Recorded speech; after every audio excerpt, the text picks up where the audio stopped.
যে মানুষটা দিনের শেষে ক্লান্তি লুকিয়ে একগাল হাসি নিয়ে বাড়ি ঢোকে, তিনি কে জানো? আমাদের বাবা। হ্যাঁ, হয়তো তিনি কোনো সরকারি কর্মচারী বা বেসরকারি অফিসের উচ্চ বেতনভুক্ত কর্মী নন, কিন্তু তার উপার্জন করার টাকাগুলোতে লেগে থাকে সারাদিনের ঘামের অক্লান্ত পরিশ্রম। নিজের পকেটে টাকা থাকা সত্ত্বেও খিদে চেপে রেখে ওই টাকায় পরিবারের জন্য খাবার নিয়ে আসা মানুষটা একজন বাবা। পুজোয় রঙিন ড্রেস পরে আমরা যখন ঘুরতে ব্যস্ত, বাবা তখন পুরনো জামাতেই হাসি মুখে অভ্যস্ত। নিজে স্কুলে না পড়লেও চোখে একাকার স্বপ্ন নিয়ে সন্তানকে বেস্ট স্কুলের পড়ানোর চেষ্টা চালিয়ে যাওয়া লোকটার নাম একজন বাবা। নিজের উপার্জনের টাকায় সবার চাহিদা মেটানোর অন্য নাম হলো বাবা।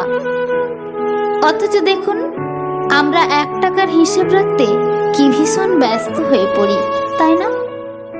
আর ওই মানুষটা নিঃশব্দে নিজের সবটুকু উপার্জন হাসি মুখে বিলিয়ে দেন আমাদের জন্য। ভিড় রাস্তায় কাঁধে চড়িয়ে সন্তানকে আগলে রাখা মানুষটাও একজন মেয়ের বাবা। মেয়ের বিয়ের পর সবচেয়ে বেশি কষ্ট পাওয়া মানুষটা হলেন বাবা। একমাত্র ছেলের পড়াশোনার খরচের জন্য সবটুকু উজাড় করে দিয়ে নিজের শরীরের গুরুত্বপূর্ণ অপারেশনটা লেটে করানো মানুষটা একজন বাবা। মুখ ফুটে চাওয়ার আগেই চাহিদা বুঝে যাওয়া মানুষটার নাম বাবা। রাস্তা দিয়ে সন্তানের পাশে হেঁটে যাওয়ার সময় পৃথিবীর সবচেয়ে আনন্দিত ব্যক্তির নাম হলো বাবা।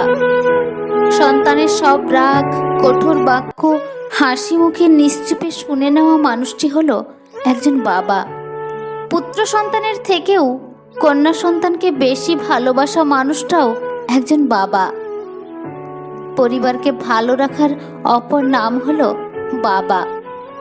সব বিপদ, ঝড়, জল, বৃষ্টি উপেক্ষা করে দিনের শেষে ঘামে ভেজা অমূল্য কাগজের নোটগুলো নিয়ে বাড়ি ঢোকা মানুষটার নাম হলো একজন বাবা। নিজে অভুক্ত থেকে সন্তানের পছন্দের খাবার কিনে আনা মানুষটা হলেন একজন বাবা। নিজে ঝড় জল মাথায় নিয়েও সন্তানের মাথার ছাদ তৈরি করার চেষ্টায় মরিয়া হয়ে ওঠা মানুষটার নাম একজন বাবা। হ্যাঁ, এনারাই আমাদের বাবা। তিনি সৎ পথে ছোট বড় যাই কাজ করুন না কেন, তাকে কখনো অসম্মান করো না। তার কাজ নিয়ে কখনো লজ্জা পেও না। তিনি অশিক্ষিত হলেও বন্ধুদের সাথে পরিচয় করাতে লজ্জিত হয়েও না। বাবা ছিলেন বলেই আমাদের জীবনটা এত সুন্দর, এত ভাবনাহীন। নিজের বাবাকে নিয়ে গর্ববোধ করো। নিজের বাবাকে এমনভাবে শ্রদ্ধা করো যাতে তার সারা জীবনের আত্মত্যাগের মর্যাদা দিতে পারো। হ্যাঁ, ওই একটা মাত্র জাদুঘর থাকে আমাদের খেটে খাওয়া মানুষদের জীবনে। তার অমর্যাদা কোনোদিন করো না। তাকে ভালোবেসে আগলে রেখো, যত্ন করো। কারণ মায়ের মতোই ওই মানুষটারও কখনো রিপ্লেসমেন্ট হয় না। বাবা বাবাই হয়, একবার হারিয়ে গেলে আর ফিরে পাওয়া যায় না। তাই বাবার জন্য তুলে রাখো এক আকাশ সমান শ্রদ্ধা আর ভালোবাসা। সে বাবা যতই হতদরিদ্র হোক না কেন, বাবা তো বাবাই।